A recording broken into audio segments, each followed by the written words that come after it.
Are the Chicago Bears set to get some reinforcements after the bye week? We're going to talk about that here on Chicago Bears Now. My name is Harrison Graham. Obviously, a big theme early in the season is the amount of key players that have been out.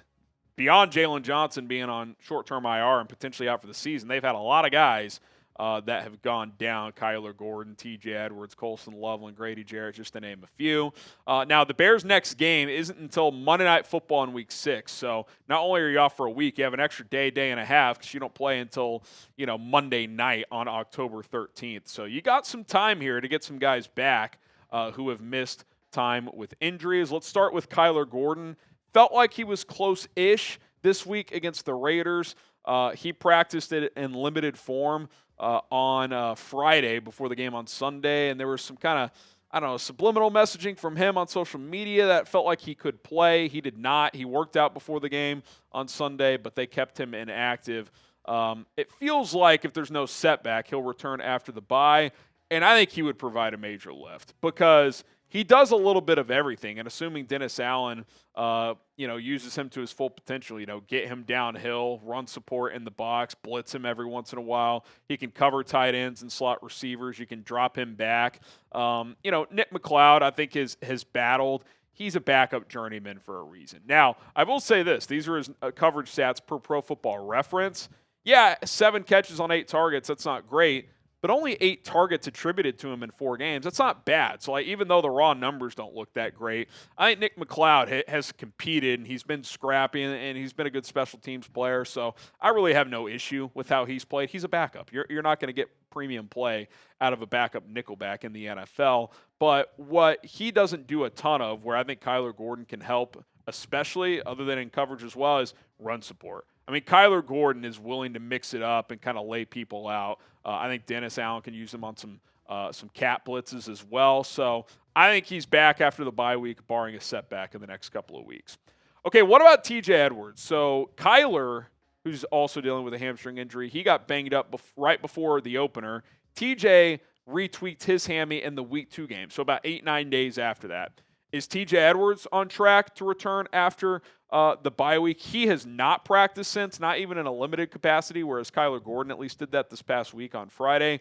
Now, when the Washington game is here, it'll be right at a month for TJ. Week 2 to Week 6, a month and a day if you count Monday Night Football, obviously. So, if it's not a major hamstring strain, if it's a true grade 1, usually those are anywhere from 2 to 4 weeks. So he's right at 2 and change right now. You'd be on the back end of that window when the Washington game is here. So you would think if it's a grade 1, he's ready to go. If not, that probably means it's a grade 2, and that could be even a couple more weeks. So hopefully he returns. I will say this.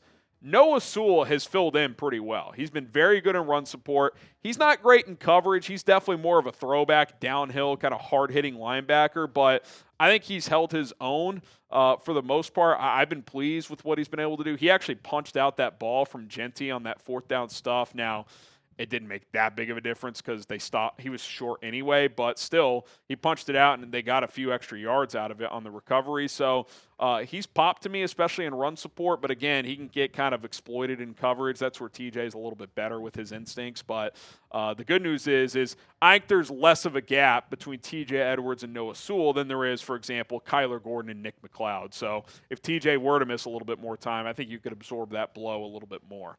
Okay, bigger piece returning. Who do the Bears need back more? Type KG for Kyler Gordon.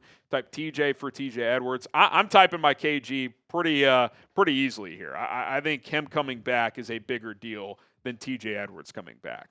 Okay, what about Darnell Wright? What's his status? And I mean that on 2 fronts. One, where is this elbow injury? Is he going to be fine? He didn't practice at all last week, so I don't know where that situation is. And 2, what position is he playing when he comes back? Because Ben Johnson talked about on Monday, we got to evaluate the first month of tape for all of our offensive tackles. It seems clear they want to get Ozzy Trapilo on the field, and then if he can't play left tackle, that means he'll play right tackle. Does that mean Darnell's flipping over? This offensive tackle situation is getting very interesting because one thing I will say without hesitation, right now today, maybe it changes in the future, but right now today, Darnell Wright is the best offensive tackle on this team.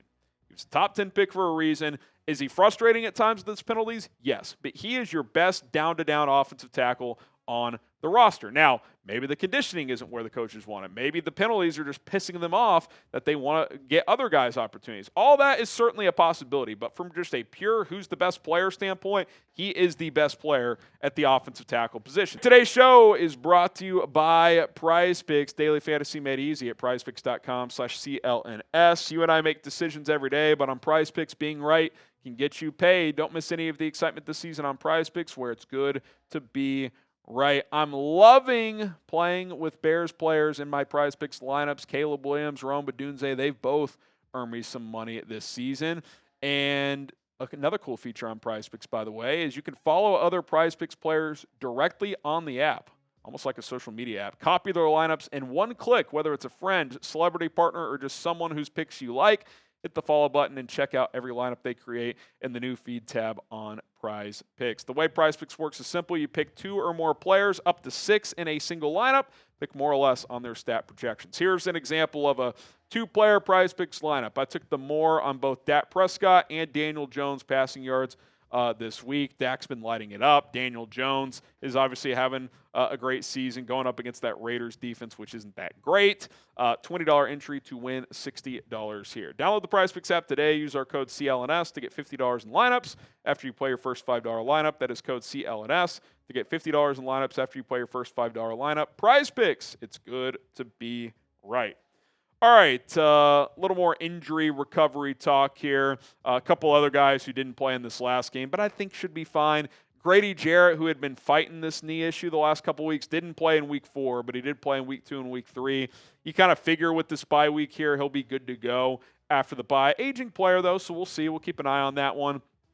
And then obviously Colston Loveland, who the Bears have said it's not a serious injury, but they went ahead and held him out for this game. Bye week, you would think. Week 6, he's ready to go there. I also think with Loveland, his role should continue to grow and expand. He was already playing a lot of snaps the first few weeks, but I would think they want to get him more involved in the passing game. Obviously, continue to use him as a blocker as well, both in pass pro and in the run game.